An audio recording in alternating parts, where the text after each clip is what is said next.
Y'all must have never seen Pretty Boy Floyd fight. Because if you ever seen Pretty Boy Floyd fight, there's no way you would ever believe that he was scary. You gotta understand, Floyd he never wanted to be a boxer. He inherited that. He was in the gym as a baby, almost literally. He got gloves on, he could barely hold his hands up, the gloves so big on him. It's all he know. Daddy was a fighter. Both uncles were fighters. It's all he know. Fighting another man is like breathing air for him. To believe that he was scared of another man, you crazy. You obviously never seen him fight. If he wasn't scared of Chico Corrales, he ain't scared of nobody. If he wasn't scared of Endo, however you pronounce his name, he wasn't scared of nobody. These dudes are decapitating people when Floyd fought him. And Floyd went to war with these boys, especially Endo. Went to war with him, stopped both of them. Floyd was knocking out knockout orders, and he was beating them aggressive. He was beating them down. He was very aggressive as Pretty Boy Floyd. So if you ever seen Pretty Boy Floyd fight, you would know there is no way somebody could convince you that he was scared of another fighter.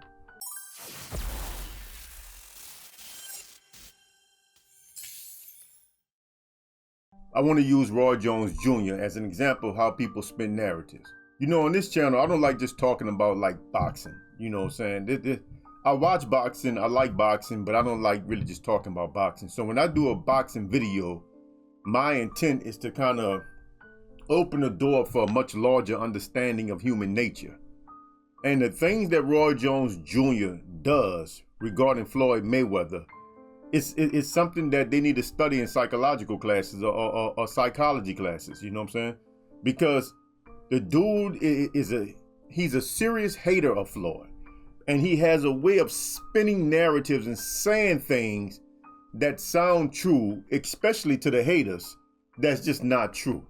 You know what I'm saying?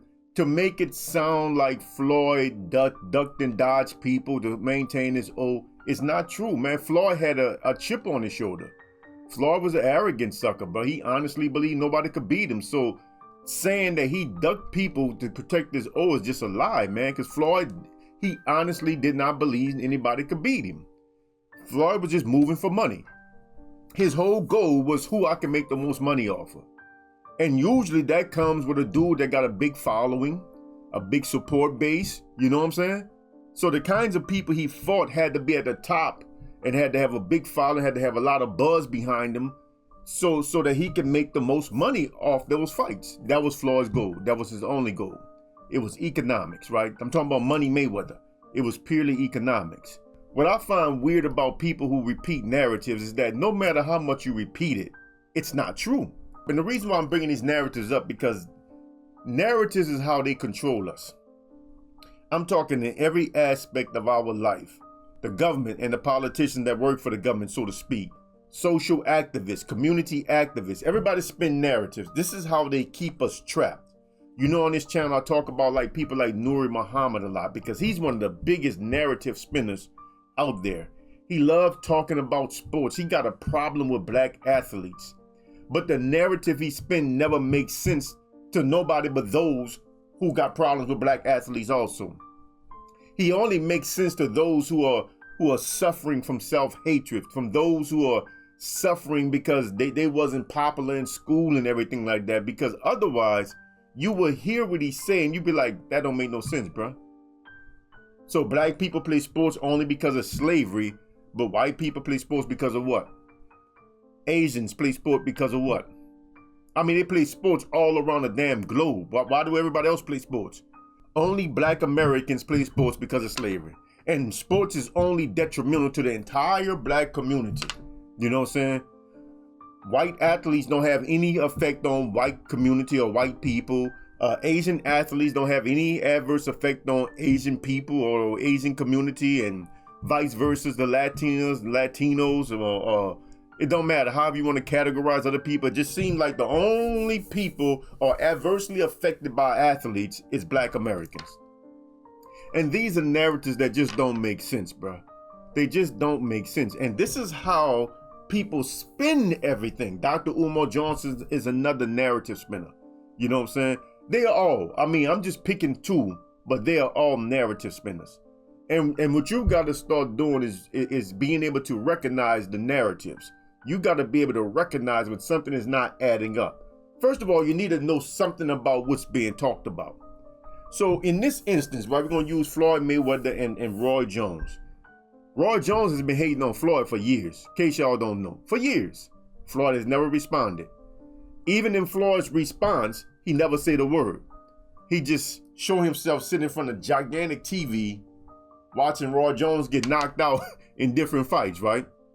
He never said a word. He never turned to the camera. All you see is the back of his little pea head, and he's looking up at the screen. That's all you see. And that just enraged Roy even more. He made it sound like Floyd is taking shots at him, and Roy has been the one taking shots the whole time. And Roy gets away with this, man, because Floyd has so many haters. You know, and especially when you start talking about mainstream media, Floyd has no support in mainstream media. And he has very, very, very little support in social media. Very little support. Most social media content creators who talk boxing hate Floyd too. And it's amazing because you wonder what Floyd did these people. I mean, all these people act like Floyd took their wives or something, bro. It's the weirdest thing to see grown men that hateful of a man that they don't know. What? It's odd, bro. It's to say the least, is very odd. So in this instance, right, you're going to hear Roy Jones make a inference that Floyd Mayweather avoided Terence Crawford. I want you to listen to this. Bud, you got to remember, has been around for a long time. Nobody called him out. You understand me? All the time Floyd came at the boxing, Floyd never said, I want Bud Crawford. No one ever said his name. You heard that. He said nobody called him out. He said all the time Floyd been around, Floyd never called him out. And you hear Max Kellerman say nobody ever calls his name. Okay. First of all, nobody ever calls Bud's name because Bud was not economically viable. Not because of his boxing skills, because truthfully, nobody really knew how good he was because he never really fought nobody. What? Terence Crawford was very comfortable making his little $2, $3, $4 million fighting bums. He was happy. You know what I'm saying? I can't be mad at him for that. Nobody really never knew how good he was because he never really got in the ring and tried. He didn't care about it like that. Terence Crawford himself didn't care like that. So it's nobody's fault but Terence Crawford. You know what I'm saying? Number two, when have you heard Floyd Mayweather call out anybody's name? Pretty Boy Floyd was the one who was chasing everybody. When Pretty Boy Floyd was fighting, Terence Crawford was still in high school. I want you to understand it. If he was even in high school, that would put Pretty Boy Floyd, he hit the scene about 20, 21 years old. That would put Crawford at about 10, 11 years old. So he wasn't even in high school when Pretty Boy Floyd was fighting. Money Mayweather didn't call out anybody. The only fight Money Mayweather chased was Pacquiao. And y'all pretend like he didn't chase that one. Y'all spin the narrative as if he was running from Pacquiao, and that's the only fight he pursued. That's the one fight he wanted to make sure he get because he knew it was going to be a big money fight. Pacquiao. So, the next thing. When Floyd was Money Mayweather, Crawford was fighting at 135 and 130. Crawford did not have his first fight at 147 until 3 years after Floyd actually retired. I'm saying actually because he actually retired in 2015. He came back in 2017 to fight Conor McGregor. But, you know, we all know that wasn't really him coming out of retirement. That was just coming out for a money grab, right? So he actually retired in 2015. Crawford didn't fight at 147 for the first time till 2018. So when Money Mayweather had his final run, Crawford wasn't even in the weight division. Not only that, he didn't have a big enough name to even look at. He was nobody on Floyd's radar. He wasn't even qualified for a Floyd fight, to be honest. He didn't have a big enough following. He wasn't going to bring no money to the table because Floyd was about that money at Money Mayweather. That's why he said Money Mayweather. If you wasn't going to be a big money fight for me, I'm not having it. The only fight he had in that final run that didn't do like huge numbers was Robert the Ghost Guerrero. That was it. He fought the ghost. I think the ghost like a mandatory though, so he had to take it. But he fought the ghost, I believe, because he was, correct me if I'm wrong, because it was a mandatory. But that was the only fight that he had, that he took in that last stretch that didn't make big money. Every other fight made big money. Every other fight made big money.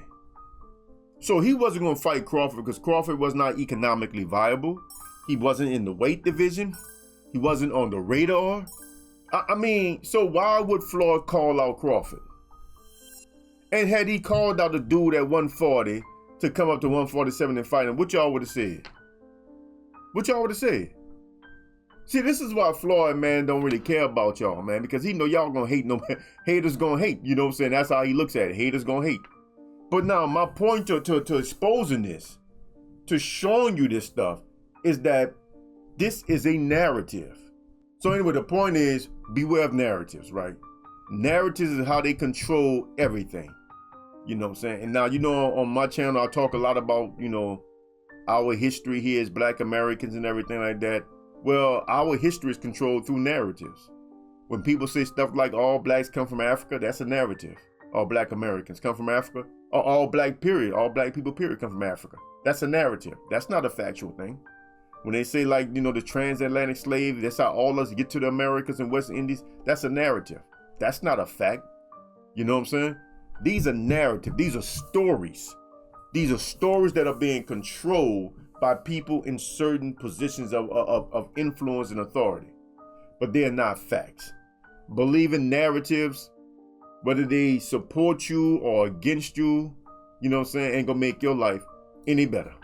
You know what I'm saying? It's not gonna do it. It's not gonna help you at all. Get away from narratives. Live only in reality. Like the video, share the video, subscribe to the channel. Till next time, I'm out here, Brother Kush. Salam.